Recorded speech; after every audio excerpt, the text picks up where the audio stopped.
características como cristiano.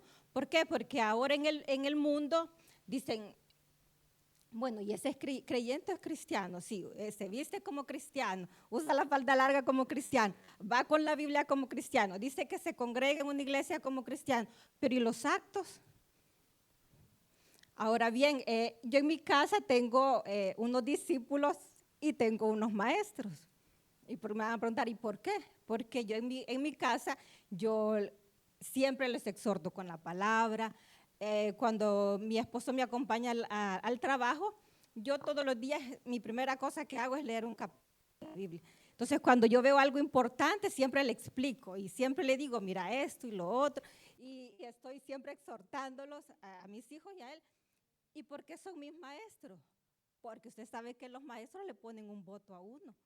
Entonces, cuando yo no hago lo que estoy predicándoles en mi casa, mi esposo me dice, bueno, ¿y vos que no sos cristiana? Bueno, ¿y vos por qué estás hablando así de sutanita, menganita, si vos decís que sos cristiana? ¿Y dónde está el amor al prójimo? Y mis hijos lo mismo, mamá, pero si vos, ¿por qué tenés que hablar mal de esta persona? ¿Por qué tenés odio? ¿Por qué tenés rencor? Entonces, cuidado, porque nosotros en nuestra casa es nuestra primera comunidad y si yo no logro convencer a mi esposo, a mis hijos de lo que yo vengo a hacer aquí, entonces ellos no van a venir. Yo por más que le diga a mi hija, a mis adolescentes, miren que hay que buscar a Dios, miren que hay que tener fe, porque ¿saben qué me dice a veces mi hijo? Bueno, ¿y tu fe, mamá, dónde está? Y no decís que tenés fe. Entonces, por eso le digo, son mis maestros porque me quieren siempre evaluar en lo que que lo que yo hablo sea diferente, si es diferente a lo que yo les estoy predicando. Y entonces se recuerdan aquel juego que se hacía en las piñatas, haz lo que oyes, no lo que miras, y que el payaso lo confundía a uno, y le decía, vaya, y entre más rápido iba, le decía, cabeza, rodilla, y entonces nosotros teníamos que hacer lo que escuchábamos. Así somos los cristianos. O sea, no podemos venir a decir una cosa que íbamos a hacer otra. Entonces, porque confundimos a los que están cerca de nosotros, confundimos a nuestros vecinos, confundimos a nuestros parientes. ¿Por qué? Porque no nos van a creer. Parece que estuviéramos predicando a un Cristo muerto, porque si Cristo no ha resucitado en nosotros, o sea, ¿cómo vamos a decir, usted puede cambiar, usted puede mejorar, el Señor la va a sanar? O sea, no podemos, porque no, hacemos diferente a lo que predicamos. Ahora bien, eh, una persona que representa esta etapa entre que si somos creyentes o cristianos, es un apóstol. No les voy a decir el nombre, pero ustedes lo tienen que adivinar porque yo sé que ustedes son mujeres de fe, que leen la Biblia, que conocen un poco. Entonces dice que este fue de los primeros apóstoles que él tuvo. Y dice que fue uno que encontró ahí pescando y le dijo, mira, deja las redes y vení que te voy a hacer pescador de hombres. ¿Alguien que me diga quién puede ser? Esa fue la primera pista, fácil. Gloria a Dios, o sea, démosle un aplauso a la hermana porque la hermana sí lee la Biblia. Pero ¿qué pasa con este Pedro? Imagínense que viendo todas las cosas de la vida de Pedro, lo acompañó a Jesús desde que comenzó su ministerio. Estuvo en la boda de Cana de Galilea, donde hizo su primer milagro, cuando cambió el agua en el vino. Estuvo cuando sanó a leprosos, cuando levantó a paralíticos, cuando le devolvió la vista a los ciegos. Eh, ¿Qué más podemos decir? Estuvo en la multiplicación del pan y los peces. Estuvo presente cuando Marta y María lo mandan a llamar y le dicen, mira, tu amigo Lázaro está enfermo. Y él todavía le dice, no, espérense que voy a terminar de predicar y después vamos. Estuvo con Jesús cuando Lázaro ya estaba muerto y le dice a Lázaro, viene, y le dice a los demás, vaya, ustedes quítenle las vendas porque él no estaba muerto. Es decir, que fue uno que vio no solo los milagros, sino que escuchó lo que iba a pasar, quién era él. Vamos a buscar Mateo 16, del 16 al 17.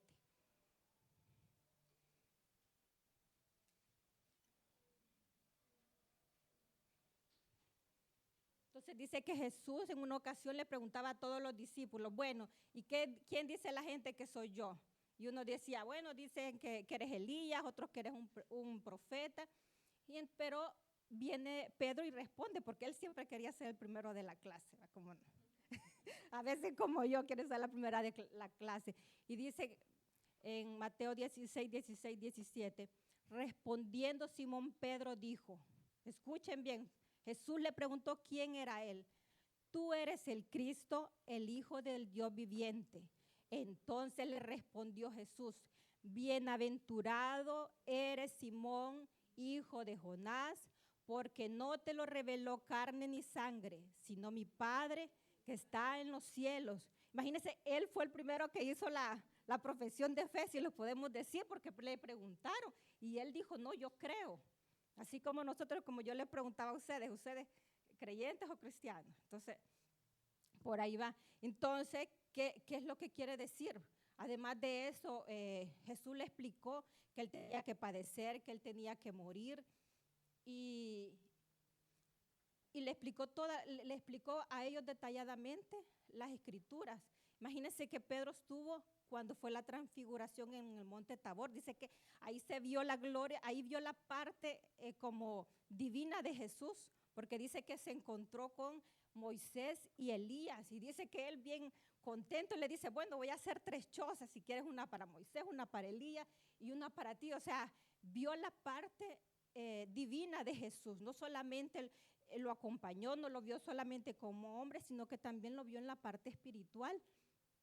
Y aquí quiero hacer un paréntesis, porque cuando leía esto, cuando he leído esta parte, me llama mucho la atención, porque nosotros siempre le pedimos cosas al Señor y siempre a veces el Señor se tarda en contestarlo y nos hacemos bien desesperados. Entonces, esta historia me hace a mí decir, voy a tener un poco de paciencia con el Señor, ¿va? Porque así somos.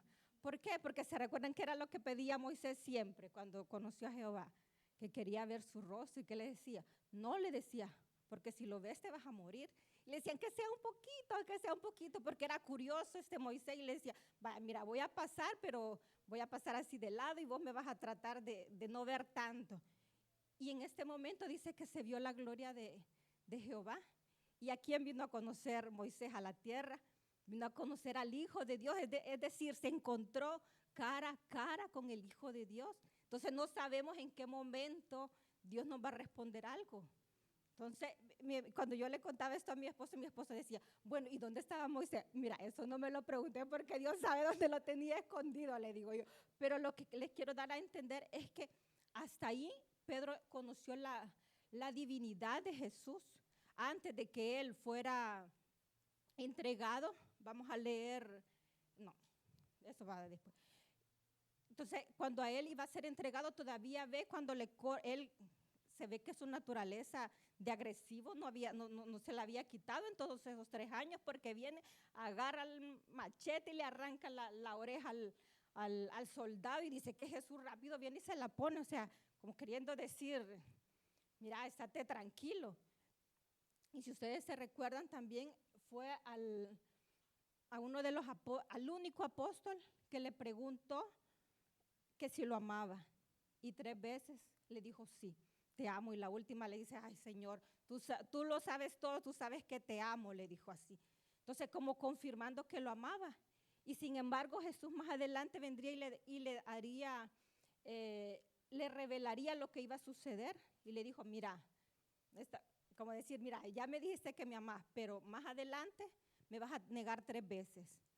O sea, como queriendo decir, mira, yo conozco tu corazón. Nosotros delante de Dios no tenemos que poner pretextos, no tenemos que decir, no, Señor, lo hice por eso, sino que el Señor conoce.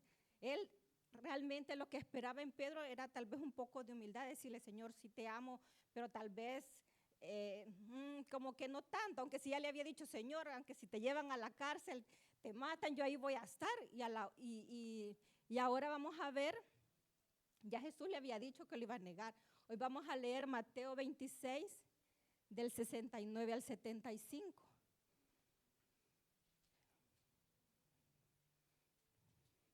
Entonces, ¿ustedes creen que a Pedro le quedaba duda que Jesús era el Hijo de Dios? No le quedaba duda porque se lo había demostrado en un montón de... Yo voy a leer y ustedes me van a ayudar a leer en la parte cuando contesta Pedro. Dice, y los principales sacerdotes y los ancianos y todo el concilio buscaban falso contra Jesús para entregarle a la muerte. 69, hermano, perdón. Del 69 al 75. Esto era cuando ya habían apresado a Jesús y estaba él afuera ahí como esbirchando como siempre a ver qué iba a suceder.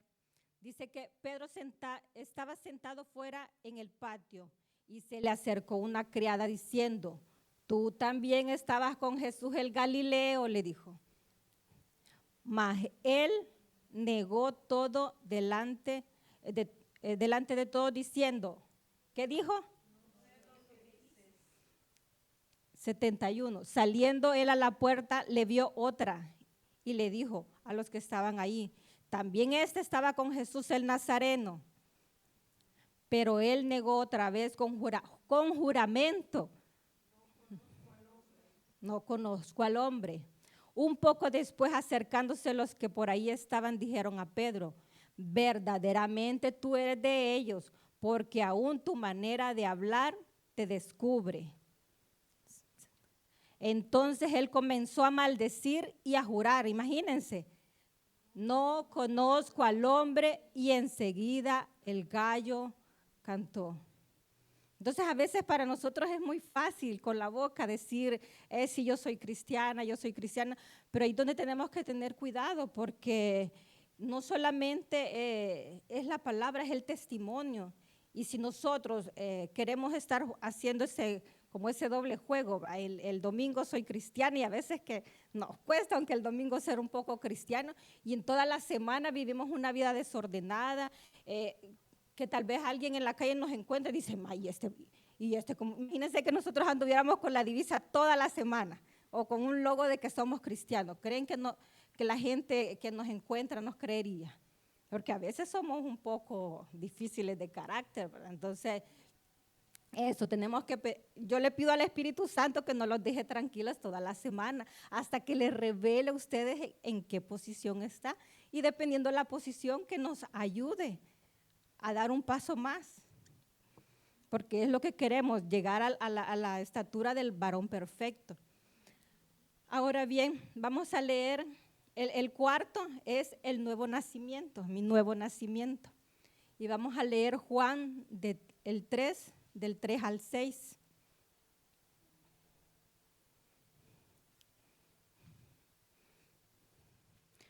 Respondiendo Jesús, esto habla de Nicodemo, cuando Nicodemo se encuentra con Jesús, entonces Jesús le explica un poco lo del reino de los cielos. Entonces dice, respondiendo Jesús y le dijo, de cierto te digo que el que no naciere de nuevo no puede ver el reino de Dios. 4. Nicodemo le dijo, ¿cómo puede un hombre nacer siendo viejo? ¿Puede acaso una vez en el vientre de su madre y nacer? Respondió Jesús, de cierto te digo, que el que no naciere, repitamos todos, que el que no naciere del agua y del espíritu no puede entrar en el reino de Dios.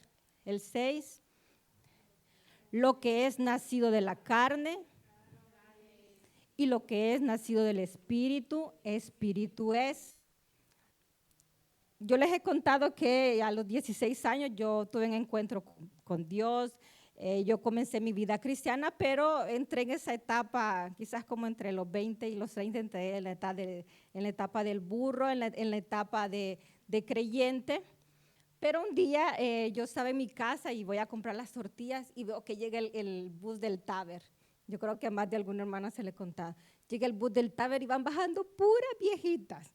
Y yo dije, ay Señor, dije yo, ya se me va a acercar una de esas. Y justo la más viejita se me acerca.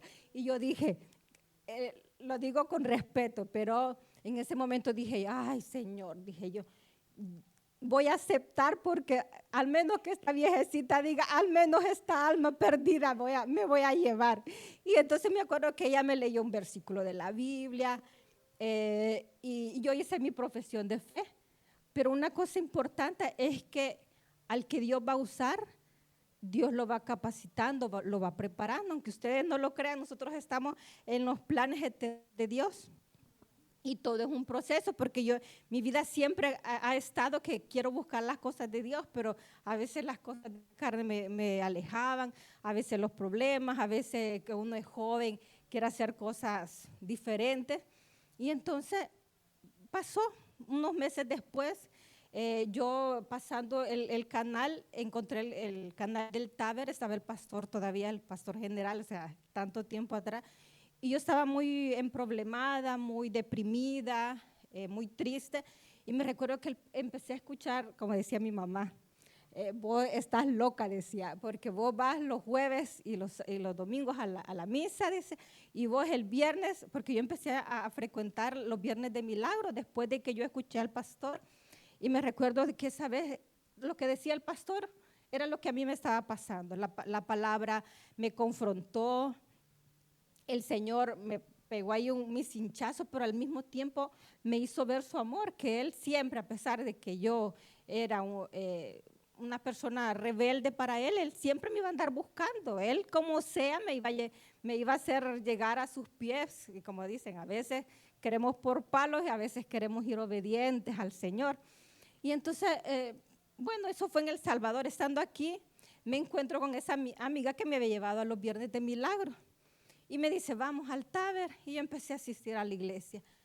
De repente mi hija dice, no mami, vamos a ir a esta iglesia, a las asambleas, porque ahí van mis amigas, y ustedes saben que uno a veces por los hijos dice, bueno, no podemos dividir la familia, pues nos vamos todos para acá.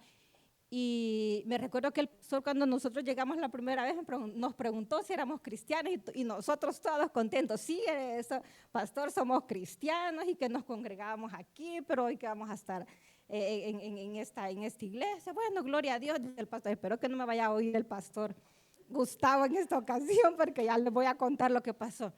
Y entonces el pastor, pasado unas semanas, se me acerca y me dice, hermana, fíjese que el Señor me ha puesto en mi corazón que usted tiene que estar en escuela bíblica. Así que venga, le voy a presentar a su líder, esta es la hermana Gina, y si usted está de acuerdo, va a comenzar, le vamos a dar los libros y la hermana le va a decir qué es lo que va a hacer. Bueno, créanme que a veces es difícil que yo diga que no, pues entonces yo le digo al pastor, está bien, voy, o sea, pero como yo les he dicho que yo tengo un maestro en mi casa y que es como decía Pablo, que es como una aguja quizás a saber dónde, pero es una aguja. Y me recuerdo que cuando empezaban los bautizos, mi esposo me decía, mira, yo casi le voy a decir al pastor que no sos bautizada y que estás sirviendo, me decía. Y yo le decía, ¿a vos quién te ha preguntado? ¿Para qué preocupate por vos? Anda, bautízate vos, deja de estar de mí, que le decía yo a mi esposo. Y él siempre con la espinita. Pero como le digo, el Señor va a usar hasta la mínima cosa porque nos quiere ordenar, porque quiere que hagamos las cosas según su voluntad. Mi hija viene y dice, mami, ya tengo la edad, quiero servir en la alabanza. Estaba bien animada y me dice, me voy a bautizar. Y ahí el Espíritu Santo va. Mira que no sos bautizada, mira que estás sirviendo y el pastor no lo sabe. Y yo decía así, bueno, yo fui donde el pastor y le digo al pastor, fíjese que mi hija se quiere bautizar. ¿Y sabe qué he pensado, pastor? Yo voy a renovar mi bautizo. Yo digo, ¿a dónde se ha visto eso? Pero como el Señor, yo no le podía mentir, o sea, ya no le podía ocultar que no era bautizada y que estaba sirviendo así. Y entonces vengo y le digo al pastor, yo voy a renovar mi bautizo con mi hija porque ella se quiere bautizar. Y el pastor dice, bueno, gloria a Dios, hermana, porque tal vez adelante su esposo, su hijo. Y entonces, y me bauticé. Y créanme, hermanos, a veces pueden parecer como en la iglesia tradicional, cosas como de rutina, cosas como que uno dice un rito, pero si vemos, Jesús le dijo a Nicodemo, es necesario nacer del agua y del espíritu, aunque ya estamos viejos, Es porque es un proceso. Él quiere ver la obediencia de nosotros y es el proceso en el que Dios nos va llevando. Y gloria a Dios porque después, o sea, yo ya serví en ese entonces, estamos hablando que son casi 10 años que ahora yo estoy, digamos, en el Evangelio. Y créanme que dentro de mí ha habido algo como un motor que cuando yo me quiero quedar, como que entre más me quiero quedar, como que más me empujara. Entre menos que a veces quiero hacer las cosas, como que el Señor me dice, anda, hazlo, no lo pensés, seguí. Y ahora vamos a hablar del personaje que más representa esta etapa del nuevo nacimiento. Y vamos a leer Filipenses 3, del 5 al 6.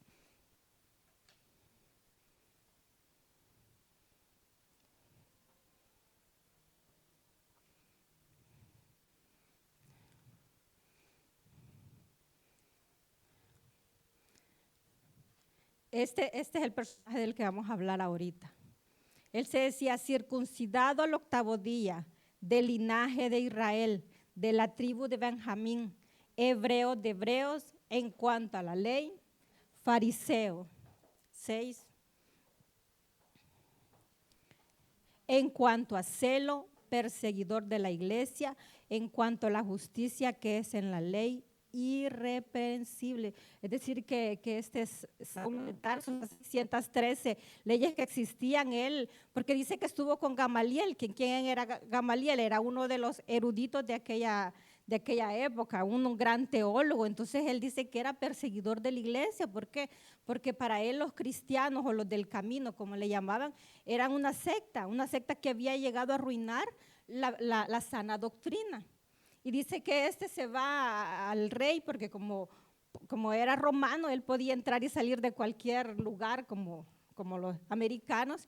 Y entonces dice que va a pedir cartas porque él estaba decidido que iba a terminar con todos esos cristianos. Entonces dice que le dieron esas cartas, él se va estaba en camino a Damasco. Y es ahí donde el Señor lo deja ciego. Dice que él ve una luz que lo dejó ciego. Y cuando Jesús le habla, le dice, Saulo, Saulo, ¿por qué me persigues? Le dice. Entonces, yo me imagino que algo él entendió en esa voz porque le dice súbito, mas Señor, ¿quién eres? Y le dice, yo soy el Cristo, el que tú estás persiguiendo, le dice.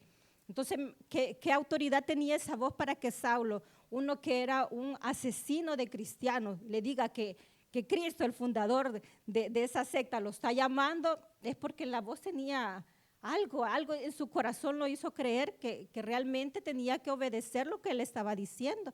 Entonces dice que le dijo Jesús, bueno, te vas a ir a la ciudad de Damasco y ahí vas a esperar las órdenes.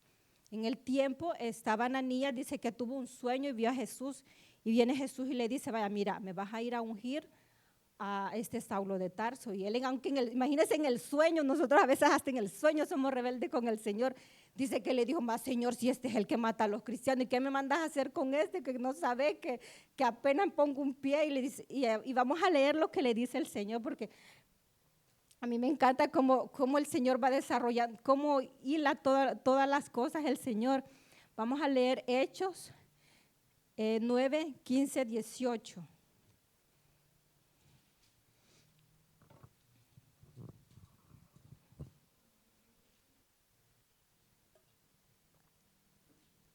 El Señor le dijo, esto se lo dijo a Ananías, el Señor le dijo, ve, porque instrumento escogido me es este para llevar mi nombre en presencia de los gentiles, de los reyes y de los hijos de Israel, porque yo le mostraré cuánto le es necesario padecer por mi nombre. Entonces dice que se va Ananías, fue entonces Ananías y entró en la casa y poniendo sobre él las manos, dijo, hermano Saulo, el Señor Jesús que se te apareció en el camino por donde venías, me ha enviado para que recibas la vista y seas lleno. 18. Y al momento se le cayeron de los ojos como escamas y recibió al instante la vista y levantándose, ¿qué hizo? El 19. Y habiendo tomado alimento, recobró fuerzas, estuvo Saulo por algunos días con los discípulos que estaban en Damasco. Enseguida predicaba a Jesucristo en la sinagoga, diciendo que este era. Entonces, ¿se recuerdan lo que le había dicho a Nicodemo Jesús? Que para entrar al reino tenía que nacer del agua y del espíritu. Él tenía solo la ley. Saulo de Tarso sabía solo de la ley. Pero ¿qué pasaba si usted no cumplía todas esas 613 leyes? No podía entrar al reino de Dios. Entonces aquí Jesús le estaba mostrando que había otro camino, que era el camino de la misericordia que él ofrecía. Y entonces, ¿qué dice? ¿Qué fue lo primero que hizo? Oraron por él, recibió el Espíritu Santo, se bautizó. ¿Y qué fue lo primero que hace una persona que se ha convertido a Cristo? ¿Qué dice? Porque él no fue a predicar los milagros que hizo Jesús, lo que hizo Pedro que lo negó, el otro que lo vendió por moneda. Él empezó a hablar de su testimonio, de lo que Jesús había hecho por él en ese momento. Entonces yo me preguntaba, Señor, ¿cómo es posible que un Pedro que está contigo 3 años, que te mira, que te toca, que te escucha, a la primera de cambio viene y lo deja? Y dice que 3 días estuvo en ayuno y en oración. Y apenas él recobró la vista, se bautizó, recibió el Espíritu Santo y se fue a predicar. ¿Creen que yo me pongo a pensar, ustedes han visto a los musulmanes como ellos son rígidos en sus creencias, en hacer sus ayunos, en leer la Torá, en todas las cosas que hacen? Entonces imagínense un Pablo que toda su vida había creído solo en la ley. ¿Cómo es posible que él en 3 días él haya cambiado? Dicen que es de las conversiones más asombrosas. ¿Y cómo que no? Estamos hablando de uno que conoció a Cristo por 3 años, a uno que escuchó la voz, ni siquiera lo vio, sino que dice que escuchó la voz y hizo todo lo que el Señor le mandó. Pero en la Biblia encuentro una parte importante que yo le decía, Señor, ¿cómo puede ser? ¿Cómo puede ser esto si nosotros cuando somos viejos decimos, si yo no puedo cambiar, si este es mi carácter, el que me quiera que me aguante así? O diga, no, es que a mí, aunque el pastor me diga, yo no voy a hacer lo que él dice, porque nosotros ya somos grandes y nadie me va a mandar. Pero vamos a leer 2 Corintios 12, del 1 al 10. Y le pedí al hermano si me la puede buscar en la Nueva Traducción Viviente, por favor. 2 Corintios 12, del 1 al 10. Aquí está hablando siempre Pablo. Ciertamente, 12, del 1 al 10, sí. Mi jactancia no serviría de nada, sin embargo, debo seguir adelante. A mi tarea acerca de visiones y revelaciones que provienen del Señor. Escuchen bien, en el 2. Hace 14 años, imagínense lo que estaba revelando en la carta de los Corintios. Hace 14 años fui llevado hasta el tercer cielo. Si fue en mi cuerpo o fuera de mi cuerpo, no lo sé. Solo Dios lo sabe. Es cierto, solo Dios sabe si estaba yo en mi cuerpo o fuera del cuerpo. Pero sí sé que fui llevado al paraíso y oí cosas tan increíbles que no pueden expresarse con palabras, cosas que a ningún humano se le permite contar. De esta experiencia vale la pena jactarse, pero no voy a hacerlo, solamente me jactaré en mis debilidades. Entonces esto me hace, imagínense, uno que hace 14 años recibió esto. Pedro vio a un Cristo vivo, pero seguramente no creyó en su divinidad. Sin embargo, para hacer todo lo que hizo, el Señor le permitió. ¿A dónde dice que le permitió ir? Al paraíso, al tercer cielo, y dice que vio cosas y escuchó cosas. Entonces, Esto hace que una persona cambie, pero ¿por qué? Porque ha tenido un contacto con Dios. Si realmente nosotros no logramos cambiar nuestra perspectiva de la vida de Jesús, de las cosas espirituales, es porque realmente no tenemos esa comunión con Dios, porque dice la Biblia que cosa que ojo no vio, ni oído oyó, dice que se los ha revelado a quienes lo aman. Es decir, a nosotros, si nosotros realmente lo buscamos de corazón, Dios nos lo va a revelar. Pero ¿por qué no lo hacemos? Porque a veces es difícil. Pensamos, es que yo no lo voy a lograr. Entonces, por eso les pongo el ejemplo de este asesino. El Señor no le importó que era un asesino. Él les dijo a ellos, este me va a ser instrumento, es decir, yo lo voy a cambiar, yo lo voy a modelar como yo quiero. Entonces, eso es lo que el Señor en esta tarde nos dice, que no importa qué tan difíciles seamos, qué tan difícil sea nuestro carácter, qué tan difícil sea nuestro pecado, nuestras adicciones, no importa qué tan difícil, el Señor, si nos va a usar, nos va a empezar a moldear, pero depende de nosotros. Si ustedes ven a Pablo, nadie le dijo que fuera a predicar, nadie lo empujó, nadie lo estuvo llamando, vení, mira, vení, sino que dice que aún cuando los mismos de su congregación se dieron cuenta que él predicaba de Jesucristo, lo querían matar. Y dice que lo han sacado en una cesta. Y una cosa bien bonita que habla las escrituras es que dice que Bernabé estaba con Saulo, con Pablo, y dice que donde él quería llegar a predicar, los cristianos le tenían miedo, si sabían que era un asesino, y decía, no, ese ha de ser una trampa porque nos va a querer agarrar. Sin embargo, dice que Bernabé daba testimonio de su amigo, de este hermano. Se recuerdan que cuando le impusieron la mano le dijeron, hermano, es decir, pasó a la familia de Cristo y ya nadie le iba a sacar las cosas malas que él le había hecho, o sea, ser asesino. Yo creo que si aquí viene un asesino, una prostituta, un ladrón, no sé, un borracho, o sea, nosotros, ¿cómo actuaríamos? Como un Bernabé, o estaríamos así un poco apartados, que no, que esta era así. Y gloria, a mí me encanta cuando a mí me cuentan de que este hermano era así, sí, pero gloria a Dios porque hoy está aquí. Hoy está buscando del Señor, ahora está tratando de cambiar su vida, porque no somos nosotros. Si ustedes ven, si Dios es capaz de cambiar a un asesino, a uno que era, como dicen, cuadrado, o sea, ¿por qué no nos va a cambiar a nosotros que tal vez no tenemos no somos tan cerrados, por decirlo así?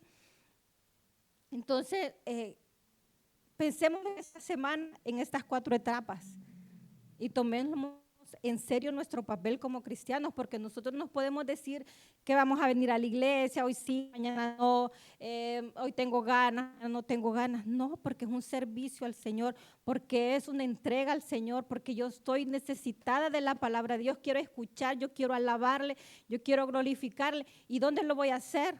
En mi casa difícilmente. Yo a veces pongo la tele y mis hijos están estudiando. Bájale, mamá, a la predicación. Mamá, bájale a las alabanzas.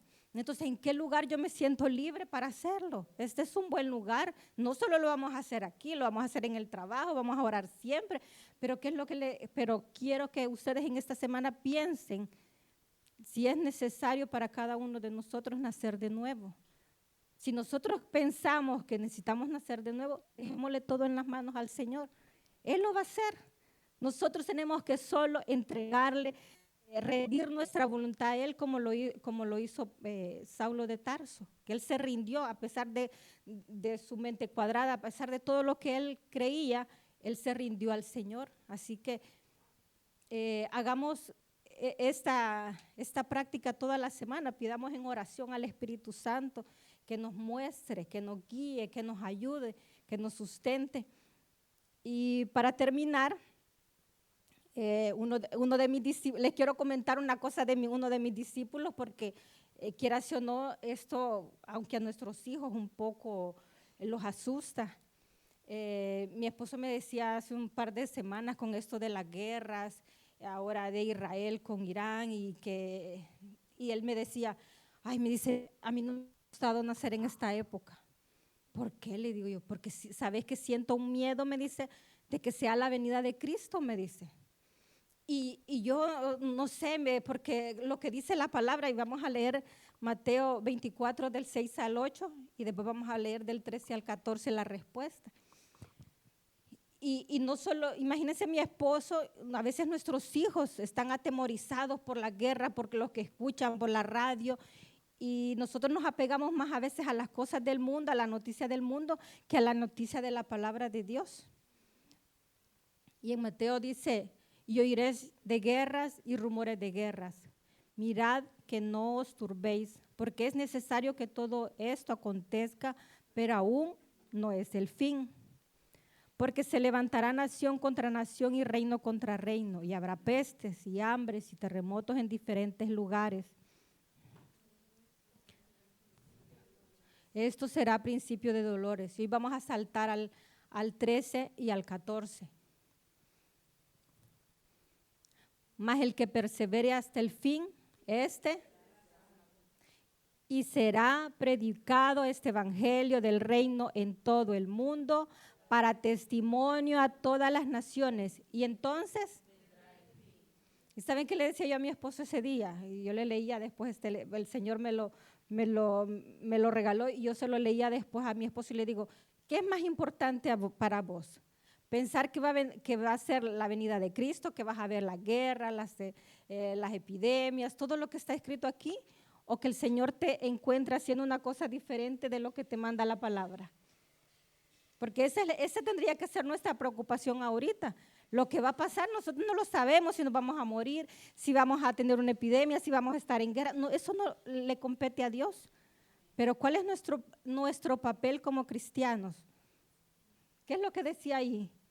Que la palabra tiene que ser predicada en toda la tierra. ¿Para qué? Para que el fin llegue. Pero el Señor nos va a encontrar como las jóvenes doncellas con nuestras lámparas limpias, con aceite, esperando al gran rey. Y esa tendría que ser nuestra esperanza, no preocuparnos por el futuro, porque ¿quién que puede meterse un cabello más? Dice, ¿quién puede hacerse más grande? Nadie, ninguno de nosotros lo podemos. Entonces nosotros lo que tenemos que hacer como hijos es ser obedientes a nuestro Padre y hacer lo que Él nos ha encomendado. Le damos gracias a Dios por esta palabra. Nos ponemos de pie y vamos a orar.